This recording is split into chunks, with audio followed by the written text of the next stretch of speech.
त्यांनी जे स्टेटमेंट दिलेलं आहे ना मी ते वाचलं. खूप म्हणजे खूप चढ अन्याय झाला. मेडिकलची स्टुडंट असल्यामुळे मराठीमध्ये थोडंसं अपचनऐवजी हो शब्द येतात. हां. सगळ्यात जास्त रोष पोलिसांवर पोलिस पोलिसांचा खूप म्हणजे खूप जास्त त्रास होतो. फलटण ग्रामीणचं फलटण ग्रामीण फलटण पोलीस सगळेच इन्व्हॉल्व आहेत त्यामध्ये. त्यामध्ये तुम्हाला पाठवलं होतं त्यामध्ये पूर्ण पोलिसांची नावं तुम्ही हे केली. वाचलं.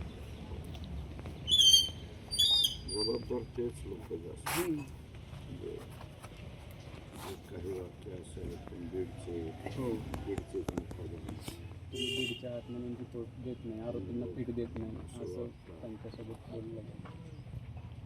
तुम्ही बीडचे आहात, तुमची लोक बघा तुमच्याकडे किती गुन्हेगार आहेत असं तसं म्हणून हिनवलं जात होतं तिला. आणि याची तिने DYSPना तक्रार दिली होती फोनद्वारे की तुम्हाला फॉलोअप घेतो म्हणून सांगितलं होतं. नंतर लेखी तक्रार दिली, लेखी पण तक्रार दिली होती त्यानंतर. हो 19 तारखेला.